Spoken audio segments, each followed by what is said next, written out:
নারী উদ্যোক্তা তনির স্বামী মারা গেছেন। দেশের সফল ও শীর্ষ নারী উদ্যোক্তা রোবায়াত ফাতেমা তনির স্বামী মারা গেছেন। মৃত্যুর খবরটি তনি তার ফেসবুকে নিশ্চিত করেছেন। রোবায়াত ফাতেমা তনি তার ফেসবুকে লিখেছেন, সে আর নেই। ব্যাংকক সময় রাত 3টা 3 মিনিটে আমাকে সারা জীবনের মতো একা করে চলে গেছেন। আরে বাঁচা থাকবা, আরে ও তো মরেই গেছিল, 5% বাঁচার সম্ভাবনা ছিল। অসুস্থ হয়ে ব্যাংককের হাসপাতালে লাইভ সাপোর্টে ছিলেন তরুণীর স্বামী শাহাদাত হোসাইন। গত বছর অক্টোবরের শুরুতে অসুস্থ হয়ে পড়লে ঢাকায় বেসরকারি একটি হাসপাতালে ভর্তি করানো হয় তাকে। শারীরিক অবস্থা সংকটাপন্ন হওয়ায় তনি তার স্বামীকে এয়ার অ্যাম্বুলেন্সে করে ব্যাংককে নিয়ে যান। 2 মাস তনি 2 দেশে যাওয়া আসার মধ্যে ছিলেন। আমার জামাইকে কেনার সাহস দেখানোর মতো এরকম কোনো মেয়ে। তনির স্বামী ছিলেন একজন সফল ব্যবসায়ী। তার স্বামী শাহাদাত হোসাইন 38 বছরের বড় হওয়ায় সবসময় সমালোচনার শিকার হয়েছেন তনি। ফেসবুক লাইভে এলে নানা রকম ট্রলের মুখেও পড়তে হয় এই নারীকে।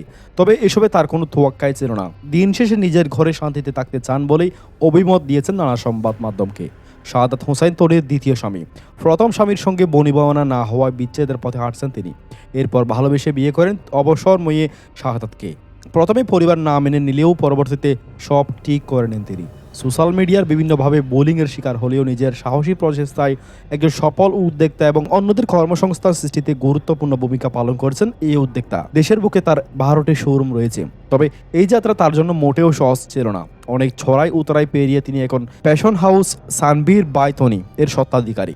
প্রিয় দর্শক, তনিকে ভালোবাসলে অবশ্যই চ্যানেলটি সাবস্ক্রাইব করবেন এবং আপনার ব্যক্তিগত মতামত জানিয়ে কমেন্ট করতে বলবেন না। দেখা হচ্ছে পরবর্তী নতুন কোনো ভিডিওতে। সে পর্যন্ত ভালো থাকবেন।